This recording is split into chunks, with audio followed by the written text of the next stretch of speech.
Hello, everybody. Good morning. Hello.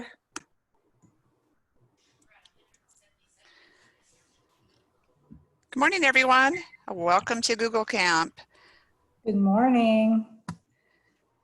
So if you want to connect with us on social media, it's #IE Google Camp. And should you need assistance during this Zoom session, please private message your Zoom moderator, June Miller, through the chat option on the bottom toolbar. Should you need assistance with the conference schedule, please refer back to the Google Camp Sched page and select Help.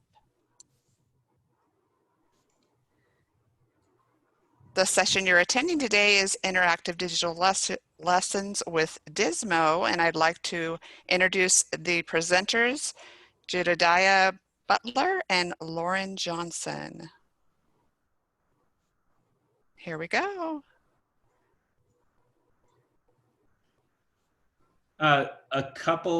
Just a few of you have gotten into what we're going to be doing with our interactive slideshow, which is Desmos. And we're going to run you through kind of a first half. And then the second half is you taking that same slideshow and playing around and remixing with it.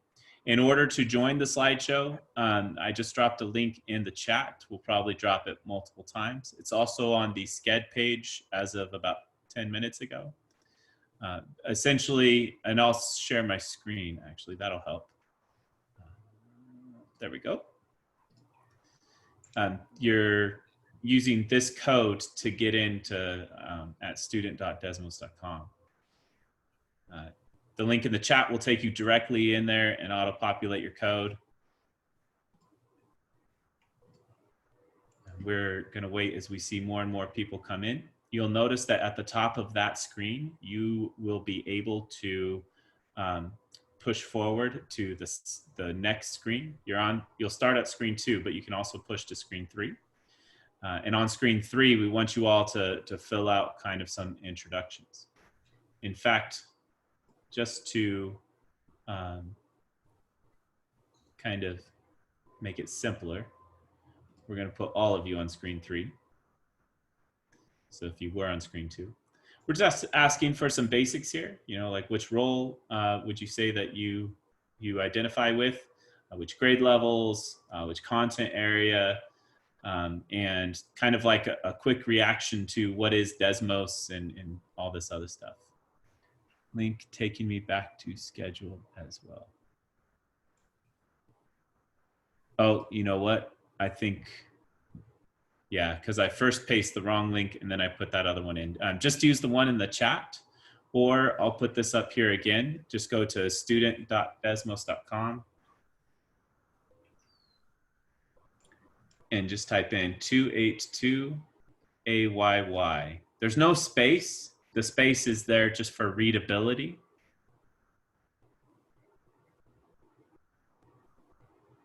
I should have checked that link. Sorry about that. June Miller's also put the link in here in the chat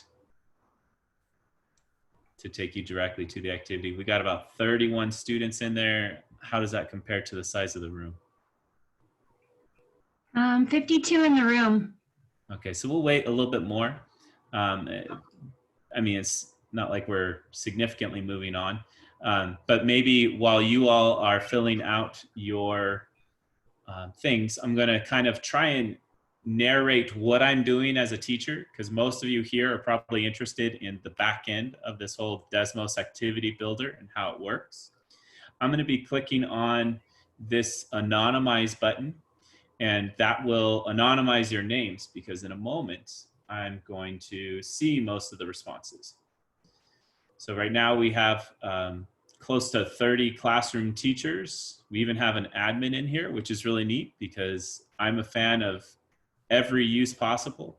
We have some teacher support with teacher on assignment or coach, some others that identify themselves as an other category. In terms of grade level distribution, Lauren, do you see this? Yeah, this is crazy. This is amazing. I love that. I love the spread. And even in terms of like the content area split, like we have so many people. It looks kind of like the proportions of a high school. Mm-hmm. You know, that's or where single subjects, a secondary school, I should say. That's awesome. I'm here today because I'm trying to learn all I can do at options for my students. I teach moderate to severe. Oh my gosh, we're not going down into the details of accessibility, but accessibility and the ability, if you have a device where you can have your finger on the screen, there's so much you can do with Desmos. Lauren has students that have a touch screen, and I know that Desmos is just an amazing tool with that. Lauren, what's something you see in the responses? I noticed that there's a lot of people who are here because they want to learn more. They thought it was just a graphing tool, so they're about to have their socks blown off. Yeah. Oh my gosh, you guys are. I really liked the free versus freemium comment. They said, I saw what Desmos could do in digital citizenship, and I love the idea of free versus freemium. Yeah, this is free, 100% free to all of you. And a lot of people ask, no, there is a catch. Like, it can't just exist for free. Well, Desmos is such a well-built tool that big companies with big money, like California State Testing, Smarter Balanced, is so interested in using their tools that Desmos charges them big money to use their tools. So the calculator built into the Smarter Balanced exams across the state of California and multiple other states as well is Desmos. So because they charge them so much money, or they have these partnerships where they build even better tools collaboratively with other groups, they give this stuff to teachers away for free. Like that's just, we love it. And Lauren, I don't know about you, but like seeing we're just kind of vamping here while you guys are putting in your responses and joining in. But the other thing too is like the tenets, the 5 cornerstone things of their values in their company. And do you remember those too, Lauren? Yeah, they have them on the wall, and it's designing for delight and with the teacher in mind. And they live to the design principles that they just put on the wall. They're not just on the wall, they're really embedded in everything they do. They try to design for real classrooms. They're not just going, yeah. And what we mean by that, even though we're like virtual classrooms in our current state, they don't try to create a tool and then imagine some utopia in which it would work. They really are pushing like, is this actually really going to work? Is this what the people want? They're responsive to comments online, to their help comments if you use the question mark help within their website. And the one thing that stands out to me every time, my favorite, is it says, do no harm to teachers. Like they have their own Hippocratic oath. Like if we harm teachers, then we're not who we are. Okay, I think that covers some time. We're gonna do a quick basic check-in tool. Again, at the top of most of our slides, if not all of them, it has these 2 hashtags, improve my AB. AB stands for Activity Builder, and IE Google Camp. Improve my AB has been running a running hashtag where people have said, I'm trying to build a Desmos activity, but I want to make it better, or I have it started. So we're encouraging you to participate within that. And there was a lot of people who were unfamiliar with Desmos. So for those of you in that boat, this is the activity builder. It's a separate side of Desmos from the graphing calculator. So this is where we have you log in and we can interact with you with that lesson planning rather than just putting up a graph and using sliders and those sort of things. Yeah. So one way that you could have them check in is, having the students pull a dot around on the grid. Somebody asked, is this based on school age settings? I don't know. Could you say more about that? The person who made that comment in the chat. And while they maybe add some more detail that we could respond to. but this idea of a draggable dot, a lot of people see that in things like like Nearpod or Pear Deck. Desmos has it too, and Desmos is free. There are some differences, some pros and cons between the tools, but again, that's there. Is this for upper grades? Can I use it for my kinder class? My comment to that, and Lauren and I went back and forth on this quite a bit. If you use Pear Deck or Nearpod for your class, then yes. Like if you find the interactions in those tools, then yes, you can use Desmos for that, because Desmos, you put in the content you want.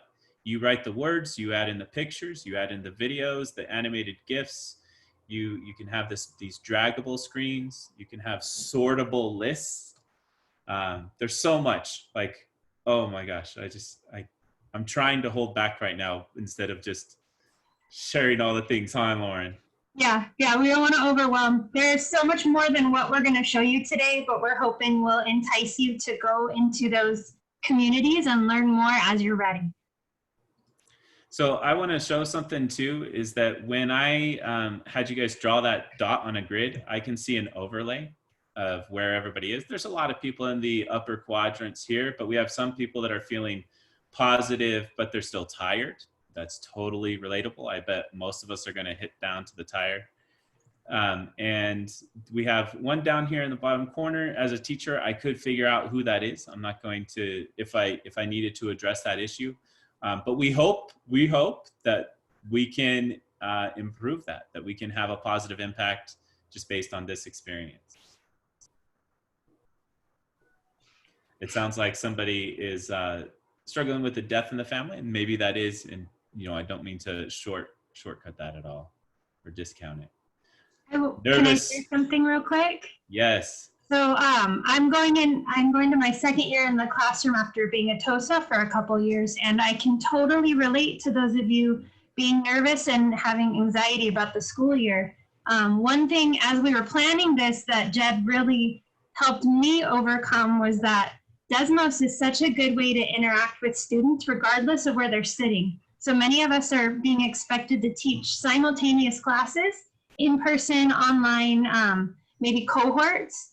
And so I like how Desmos takes all those interactive responses and puts them into one place. So I don't have to monitor the chat window and my students in my classroom and maybe a different cohort somewhere else. So hopefully this can give you some reprise from that stress. Yeah, in a similar tone, there's some discomfort with the privacy and security of video conferencing with students synchronously. And people are saying, well, maybe I can do a live stream broadcast, but then what am I doing with my kids? You could do a live stream broadcast while doing a Desmos with them. You can even have written feedback within the Desmos activity itself, live. We're talking, this is all live. This isn't, you can do it asynchronously, but you can do it synchronously as well. We didn't really cover who we are, but this is a brief on who we are. My name's Jed. Here's my Twitter. I'm a TOSA for technology at a school site nearby in Heritage High School, to where this conference would have been in person. I work with secondary students mostly, and I have green hearts for Desmos for days. My name is Lauren Johnson. I am a high school math teacher in Fullerton, California. And I also love Desmos. Jed and I are both Desmos fellows, which means we've drank the Kool-Aid and we're here to share the word with you guys. Right on. So we're gonna show a brief video here. And this video, you can actually play for yourself. So I'm gonna leave mine unmuted, but it's gonna kind of skate through some of the stuff that you could do within a Desmos activity. We would like you to we'll maybe mute ourselves for a moment while you watch this short 50-second video. And I'm gonna add the next slide as well, because on this second slide, I'm just gonna push them to slide 7. Yeah, all right, so it's the same video, but we want you to react to the video. So go ahead and play that video. I'll play it here for myself, just so I get an idea of how long it takes you to play it. But you can turn your sound on for that video, and I'll stop talking.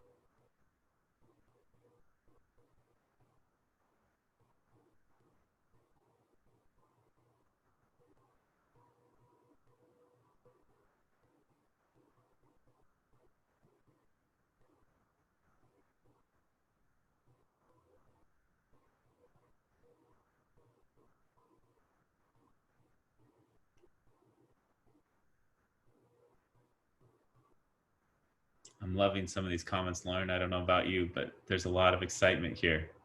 I can People are really saying, relate to the way to add more color. That we had that conversation. yeah. It actually used to be slightly more colorful, maybe a little more blue. Right now there's a lot of white space on there.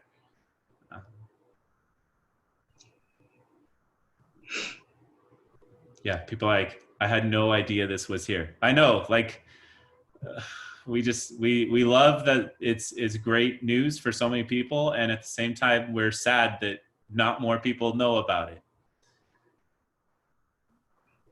Yeah, people are saying they would use it with first graders. This is awesome. I used this as a warm-up. So our activity here has, I don't know, 20 screens or so in it.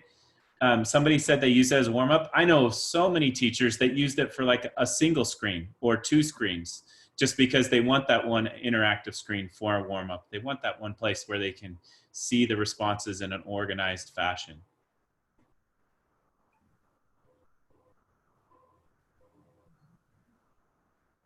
We're gonna allow you probably a little bit more time here, and then we're gonna play a second video that is longer, and Lauren's gonna help us out by narrating what it's going through. It doesn't have any audio on my screen, but she'll kind of give you the basics. And what she's gonna tell you is actually what you're going to do. We're coming close to the end of Lauren and I talking, and coming really close to time of you all just trying things out and us just being here to help and support your first or your current experience with trying to remix and build your own stuff. So while people are finishing up their reflections, I'm noticing a lot of questions about adding colors and giving options. The thing with Desmos is it's got a lot of layers. So as you learn what we teach you today, your comfort level will guide where you go from here. There's an entire back side of this called CL where you can add coding and add color and bold and all those exciting things. You can have it give feedback to students, but that's a different session. And so as you learn, you'll start following whatever pathway you're comfortable with, and you'll discover even more things you can do beyond what we say today. And just as a mild example, before I'll share on my screen the digital citizenship session we did, that I did with another group this morning. It was on helping build digital citizenship. And in this session, as you look at these screens, you see like it can have some large icons, feel a little bit more colorful to the student.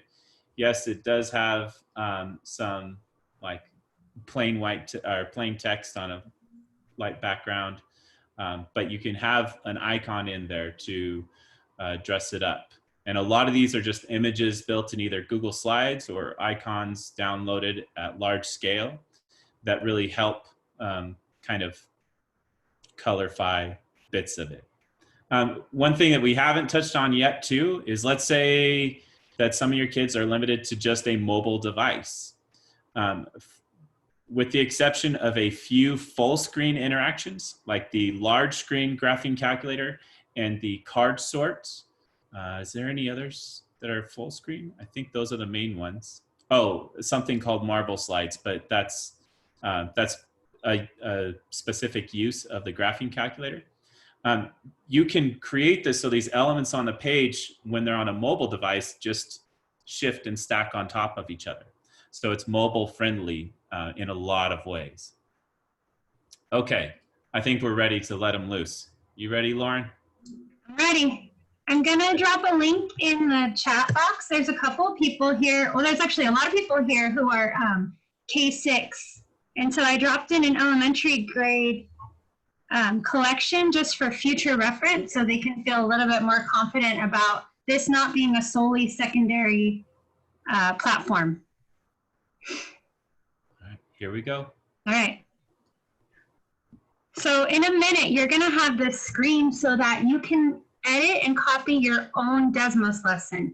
We're gonna give you access to our presentation. You go to those 3 dots, copy, edit, and now you are the creator. So this video is gonna go through different ways that you can create interactive slides. The first one is check boxes. This is your multiple select. And you'll see you just ask a question with a note. And then you can see all the options being added into the check boxes. Then as a teacher, you have the ability to see whether students answered correctly or not. So what's happening right now is we're marking as correct. And then in the teacher dashboard, it will tell you when students get things right and wrong. Here's a media option where we're taking a GIF or GIF and downloading it to our computer and uploading it as a quick video. It's really quick, but you can watch the screen, drag and drop the video into that left media center. So here's where we're asking a question. We have a visual to help us really connect to it for those language learners. This one's really fast. We're creating an ordered list, and you can actually copy paste graphs right into there. And again, that's just a visual to help those language learners access what we're talking about.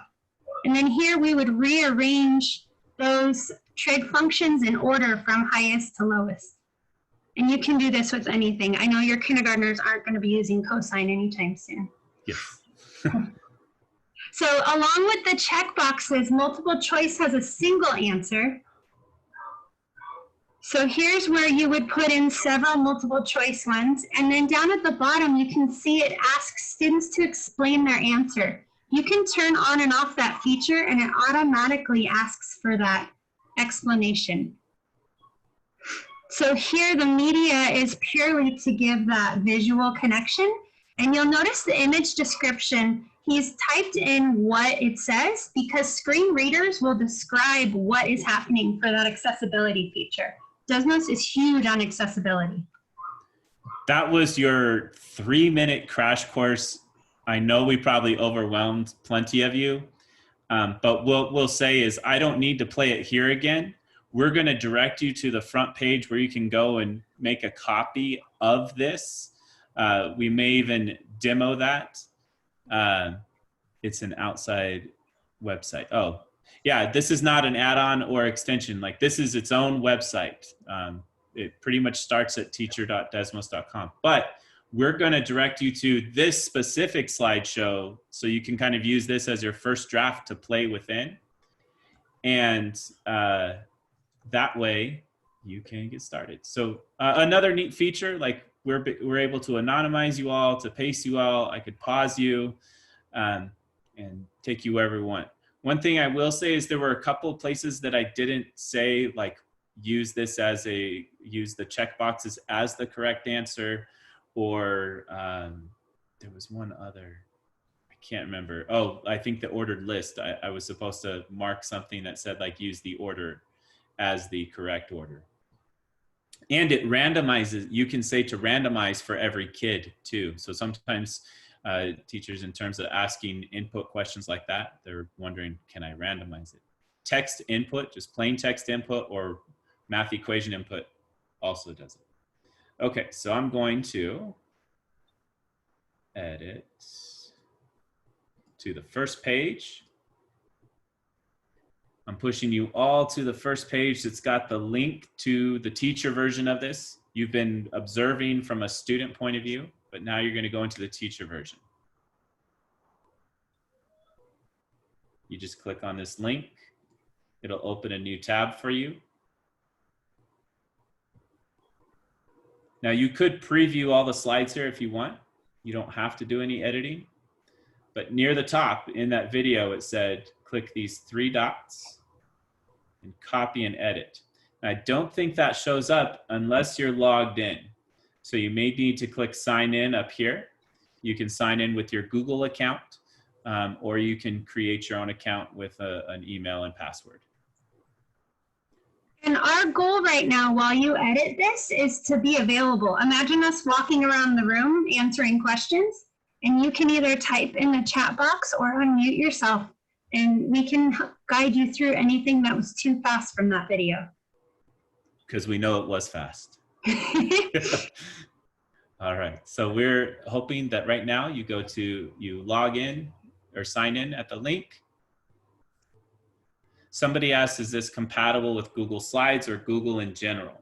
So compatible with a workaround, I would say. So Nearpod and Pear Deck have these buttons that you can say, take my already made slide and upload it and convert it in mass, like take my whole slideshow and do that. Google doesn't, or Desmos doesn't do it that way. But if you have a very pretty slide and it's more just static information, you can, of course, download that slide as an image and then import it as an image into the interactive slideshow with Desmos. Another caveat is for copyright purposes, your videos have to be downloaded. That just means that you're taking ownership of uploading it into Desmos. They're not letting you link a video from a different website. So there are definitely some inconveniences that are there from the design process, but we will tell you from an accessibility point of view, it makes it better. It forces you to construct things that are purpose-built for interaction and that use appropriate copyright process. And as a Pear Deck user, there are some features in the Desmos dashboard, the teacher view, that make sharing and presenting a little bit easier, in my opinion, because you can share out specific student work. You can pause where it's, yeah, I know you can do that in Pear Deck, but I really like how I can control what students see on the presentation point of view, which is huge with high school math teachers or math students who want to be silly. So at this moment, I'm going to stop talking and play a little bit of Hamilton from my phone, just as background in case you guys don't like the quiet. If you don't like Hamilton, I'm sorry, and I don't understand. But please chat at us, ask questions. We're asking that we come back at about 10 after. But if we're feeling kind of the group wanting to come back sooner and we go in and sing along on Mutis. But anyway, have fun with it. Let us know where you're having troubles. June, are they able to unmute themselves? Dawn, they should be able to, yes. Okay, you should be able to unmute yourself. Dawn, to respond to you, you just need to go to that link and then click copy and edit. That's going to make a copy for you and you edit yours. If you want to create your own from scratch, that's like completely from scratch. You go to custom and then new activity.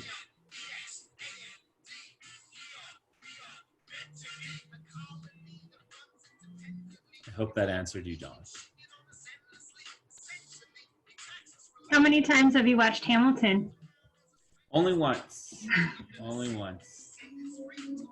Cool. Don's got his answer. You're welcome. Please have fun, people. Whether it's with Hamilton or Desmos, either way, have fun.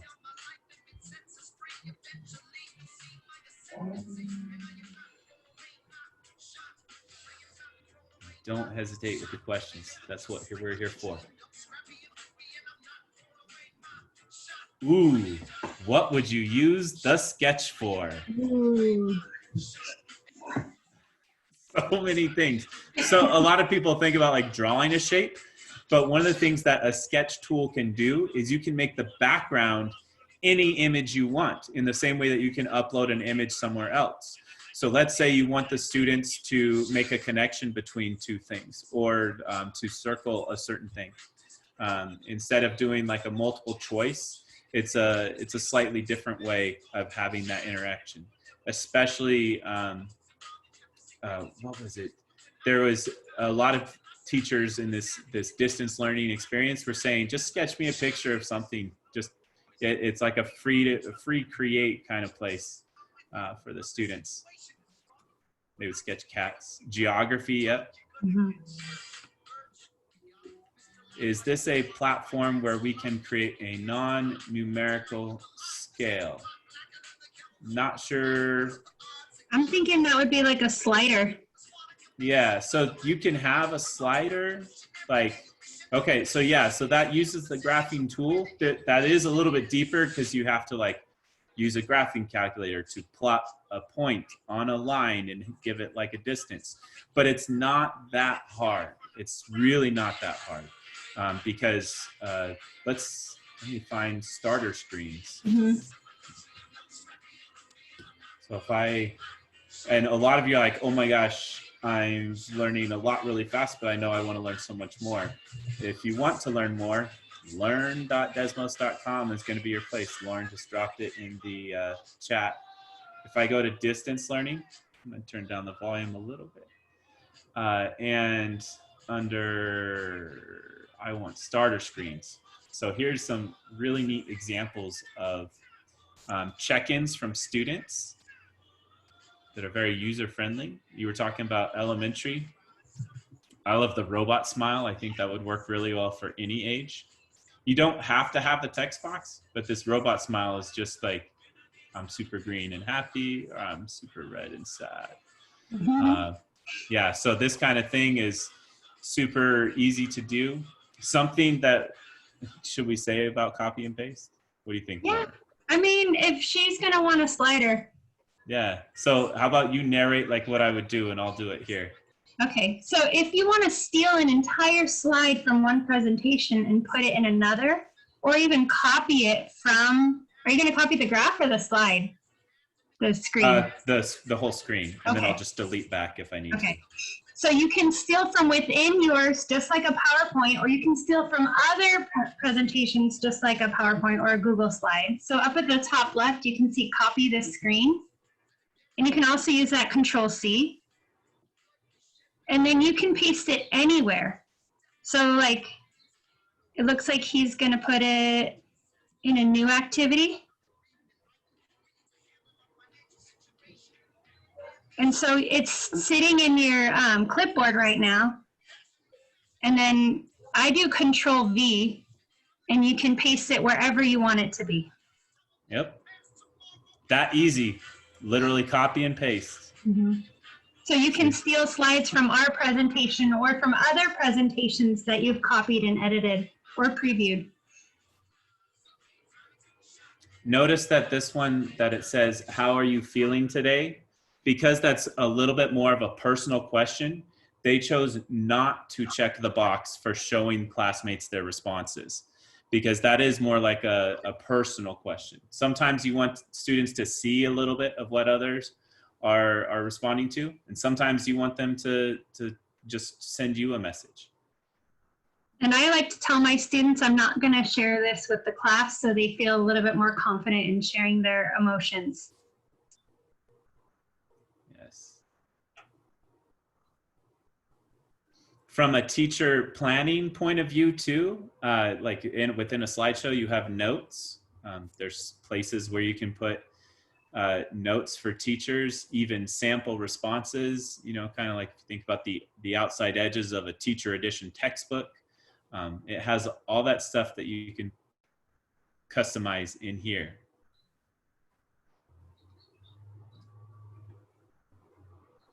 What's the workaround to get it into Google? So if you go toward the end of the slideshow that we started to share with you, I will show the basics of it here. I'll narrate this video. It's only 20 seconds long. But the main idea is that you take some slide from somewhere and you go to download it as JPEG.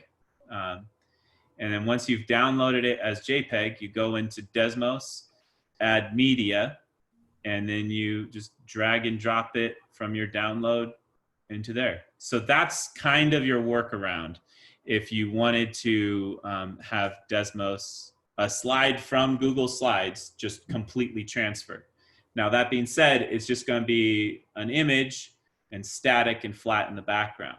You could have an image that you already have from a slideshow and then add a question to it or add some other kind of response to it.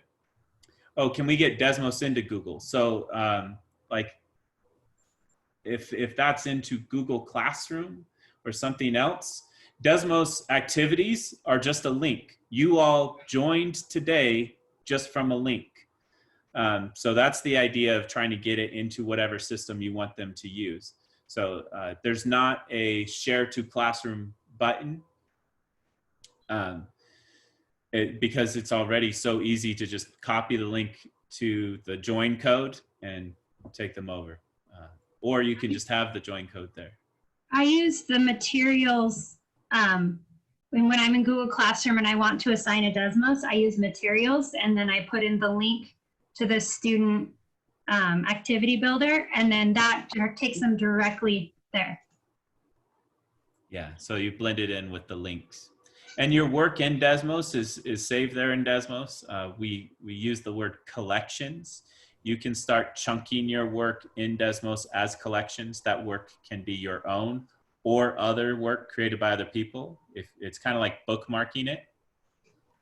Yes, Don, the description with every image is for screen readers, and Desmos is huge on that.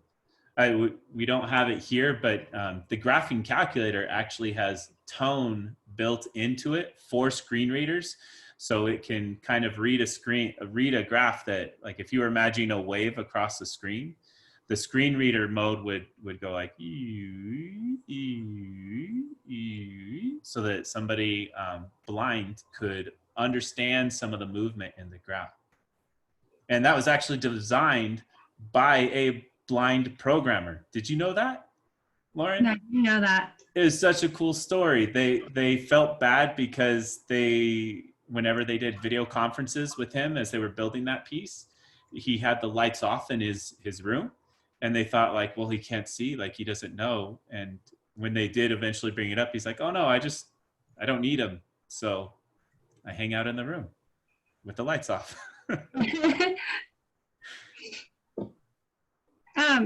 Jed, can you share the teacher screen so they can see what the class code looks like and how it saves student responses? That's been a question a couple times. So if I'm on the teacher screen and I wanted to go to like your introductions page, is this kind of what you're mentioning? Well, and not only that, but past sessions. So we have all of these saved, but then if I wanted to see your digital citizenship responses from earlier today. Yeah, I'll do that. Let's see. Let's see how quickly I can pull this one up.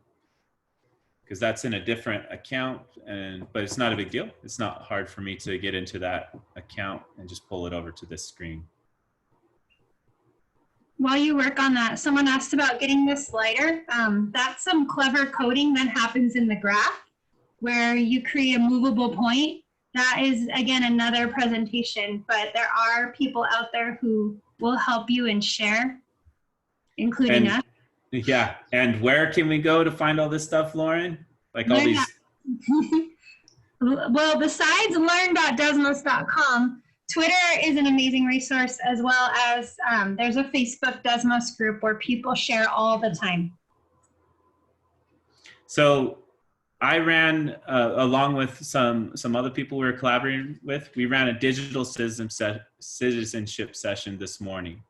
Each time you run a session, you can just click create class code, and that'll generate a new random code. If you think of like class periods maybe, or subject areas, depending on how big your group you want to be that interacts with a single slideshow. So within this one, it says we can still view the dashboard. So I can go back in after the fact and I can see what the responses were from that event. So let's say I wanted to click on this one and just see some of what people said. And this is still anonymized, so I don't mind sharing a little bit of it. I will say the next common question is, can I see old responses? Is also, can I like export all this into some kind of spreadsheet or something like that? And the answer is no. It has to do with data privacy security, because there's people's stuff that's going on in here that if you were to export it, that has that data travel through some other channels. So you can access it here under your own responsible use, but it doesn't really export the data in any certain way. Lauren, I think we have a comment there. Yeah, it's about anonymizing student names. So there's a couple of ways. essentially, if you have it in anonymous mode and you're like, but I want to see like what their name is, there's a few things you can do. I can click the three dots, especially if I'm on like a tablet and hovering is not really an option, but I can click the three dots and it'll show me who the user is there. And if it's a Google account, it'll give me the name tag as well as the email. Sometimes you just see ID numbers for email, but it'll give the name that was associated with that. Similarly, if I'm on a desktop and I just want to do it super quickly and not let anybody really see what I'm doing, I can just hover over a name and it'll show me the real name of that person.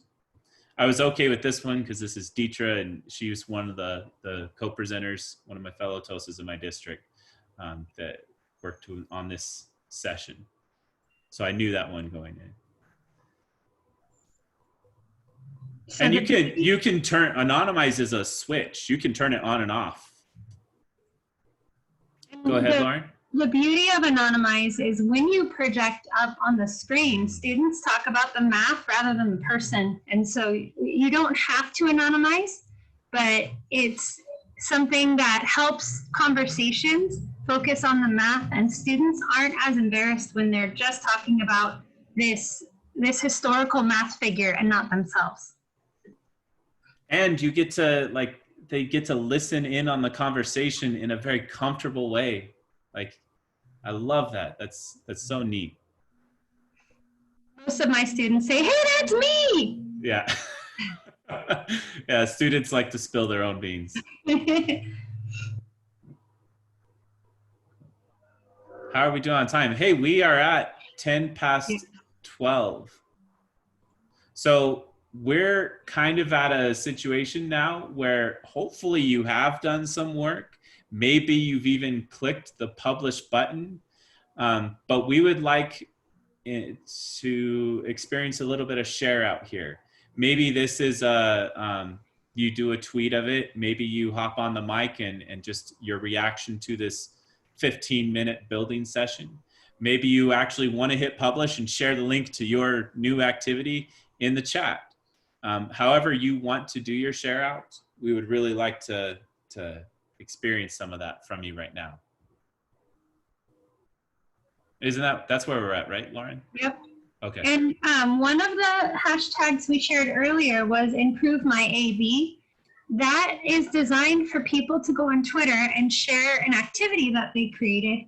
And there are beautiful people out there that will give you very in-depth feedback on something that you created so that you can make it better. I think mine is actually the most recent improve my AB that I made a couple days ago.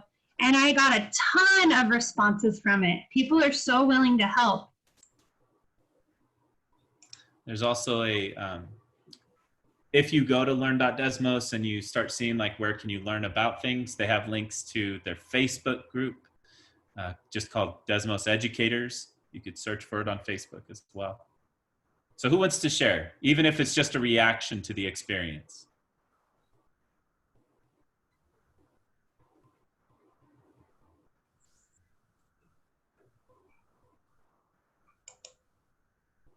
You can just turn off your mic and join in.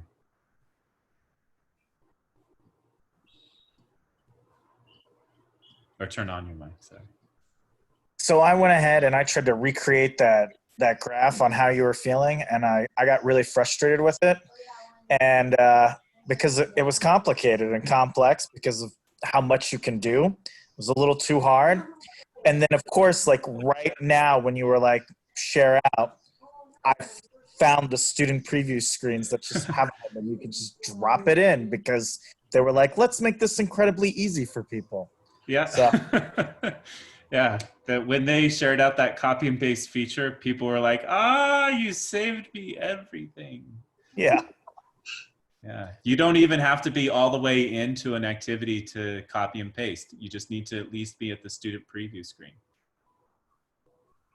I'm glad that you shared that out, Dawn, because it can be frustrating. We're not going to say like this is a tool that takes you 2 minutes to learn. It takes you 15 minutes to like break the ice. But Lauren and I have been using it for a long time, and we're still learning. And they're still coming out with new features all the time. We're like, holy cow, we can't keep up with you, Desmos. What else we got in the room here?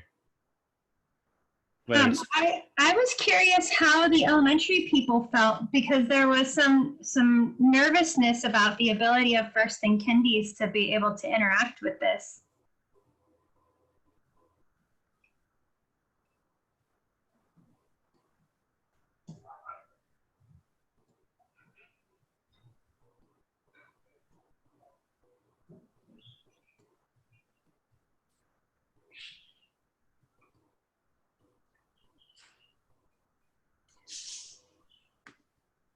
Or even I'm curious as well. Maybe they're just so deep into it.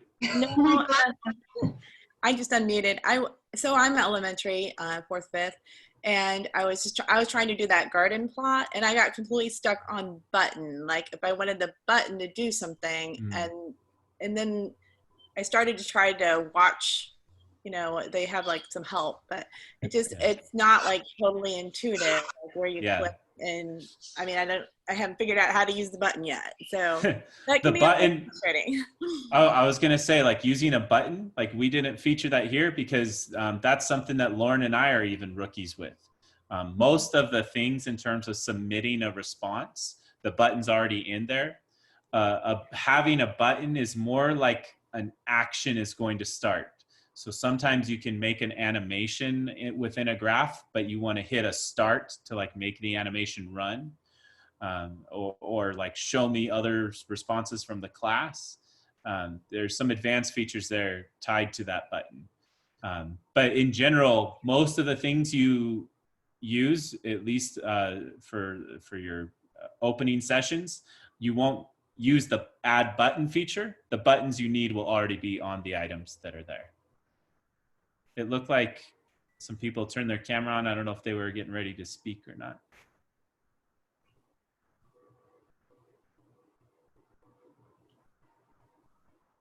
We'll probably take maybe one more response, or even in the chat too, like feel free to just say, I'm cool with this.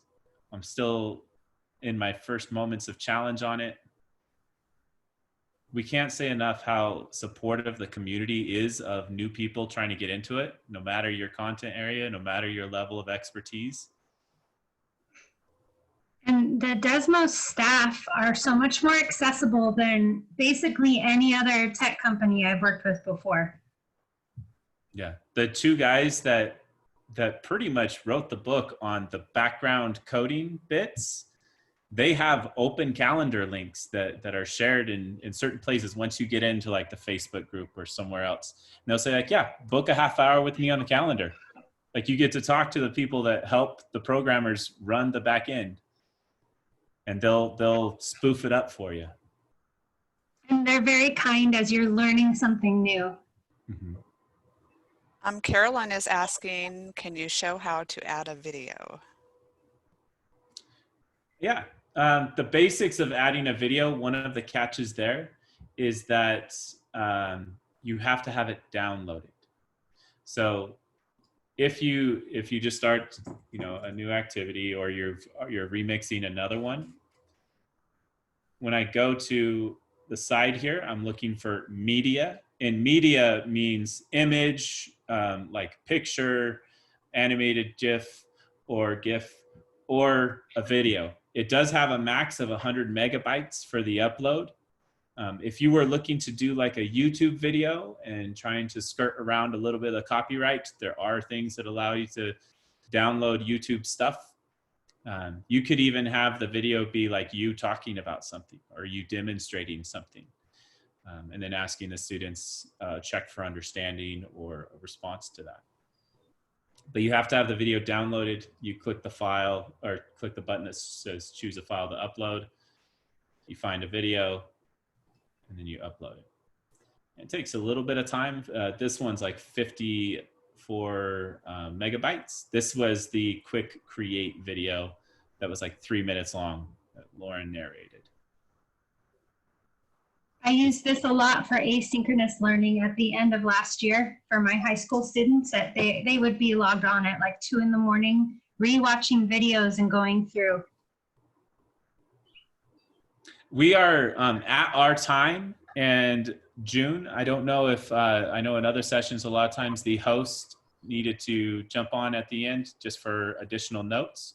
But we are really thankful to all of you here, and we hope this is just the beginning, that you're going to try and contact us, whether it's on Twitter or otherwise. Please reach out. Please tweet at Desmos. Please join the Facebook group. Please go to learn.desmos. Please learn more. We really want you to. And thank you for coming.